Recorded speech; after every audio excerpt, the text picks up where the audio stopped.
প্রধানমন্ত্রী তারেক রহমানের সঙ্গে সৌজন্য সাক্ষাৎ করেছেন এশীয় উন্নয়ন ব্যাংক এডিবির প্রেসিডেন্ট মাসাতো কান্দার নেতৃত্বে একটি প্রতিনিধি দল। সোমবার সকালে রাজধানীর তেজগাঁওয়ে প্রধানমন্ত্রীর কার্যালয়ে এই সাক্ষাৎ অনুষ্ঠিত হয়। এ সময় অর্থমন্ত্রী আমির খসরু মাহমুদ চৌধুরী ও প্রধানমন্ত্রীর মুখ্য সচিব এবিএম আব্দুস সাত্তার উপস্থিত ছিলেন। সভায় দেশের বিভিন্ন উন্নয়নমূলক কার্যক্রম নিয়ে আলোচনা হয়েছে বলে জানান অর্থমন্ত্রী আমির খসরু মাহমুদ চৌধুরী।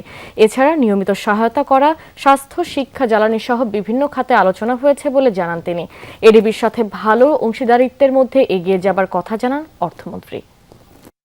অলরেডি আমাদের একটা পার্টনারশিপ আছে, বাট এটাকে আরও কীভাবে এগিয়ে নিয়ে যাওয়া এটার উপর দীর্ঘ আলোচনা হয়েছে এবং বিশেষ করে অলরেডি 1.4 বিলিয়নের একটা এগ্রিমেন্ট গতকাল সই হয়েছে, বাজেট সাপোর্ট সহ কিছু প্রজেক্ট সহ। এছাড়াও আরও আগামী দিনের জন্য বিশেষ করে রিনিউয়েবল এনার্জি, সোলার, বিশেষ করে এখানে একটা কি সাপোর্ট দেওয়া যায় রিনিউয়েবল এনার্জির জন্য। বাট 2 বিলিয়নের মতো একটা আলোচনা চলছে ওদের সাথে।